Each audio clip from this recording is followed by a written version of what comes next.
ओम शांति सभी भाई बहनों को।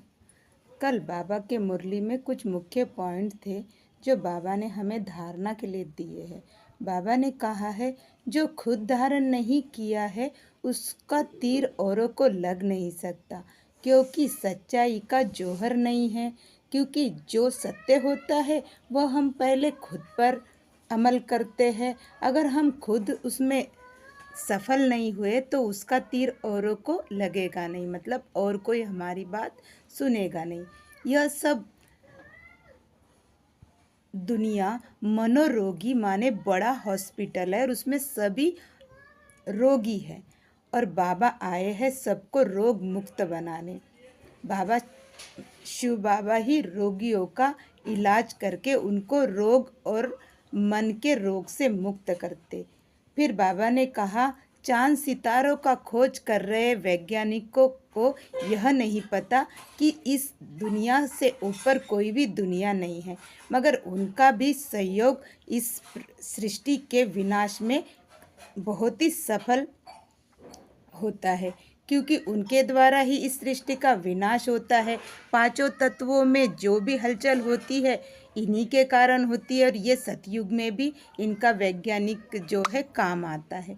फिर बाबा ने कहा है भगवान का रिकॉर्ड रखना है, मगर भगवान को कोई जानता ही नहीं तो रिकॉर्ड भी कैसे करेंगे। सच्ची मुक्ति देने का रास्ता बताने के लिए परमात्मा शिव परमधाम से नीचे अवतरित होते हैं और हमारे ब्रह्म कुमारी संस्था द्वारा सभी को ये संदेश पहुंचाते हैं कि तुम्हारे पिता परमात्मा शिव इस धरती पर आकर तुम्हें पुनः घर वापस ले जाने की सेवा हम बच्चों द्वारा करा रहे हैं। बाबा कहते हैं कि सतयुग में सभी आत्माएं डबल ताजधारी थे। क्यों? क्योंकि उन्होंने यहाँ पर अपना प्रारब्ध जमा किया था। पवित्रता का ताज अपने सिर पे यहीं पे रखा था। घर गृहस्थ में रहते हुए उन्होंने पवित्र जीवन को धारण किया। सारे कार्य को करते हुए परमात्मा की याद को ही अपना सर्वस्व बनाया। सर्वस्व त्यागी बने। हर वस्तु वैभव राज्य परमात्मा शिव के चरणों में अर्पण किया। देही होके विदेही बनने का अभ्यास किया। तीव्र पुरुषार्थी में गति लाके राम श्री कृष्ण जैसा पुरुषार्थ किया तो डबल ताजधारी बने।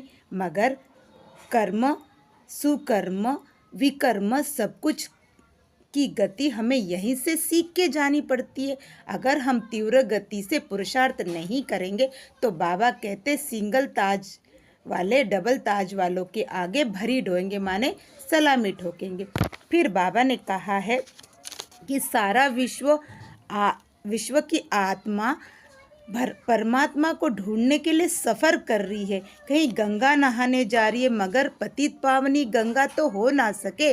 पानी कभी विकर्म को धो नहीं सकती, क्योंकि उनको सच्चाई नहीं पता। इसलिए वो दर दर भटक के परमात्मा की सच्ची भक्ति करके उनको प्राप्त करने के लिए मंदिर मस्जिद गुरुद्वारों में उनकी खोज कर रहे, मगर सच्चाई से अनजान है। बाबा कहते तुम बच्चे ही उनको परमात्मा से जोड़ सकते हो। उनको सच्चा रास्ता दिखाने वाले तुम पैगंबर बनो। बाबा कहते हर आत्मा को इस दुनिया से अपने घर जाना ही है। अब सफ़र पूरा हुआ है तो मुरझाए हुए आत्माओं को पुनः सुजाग बनाने के लिए तुम्हें ये सेवा करनी ही है।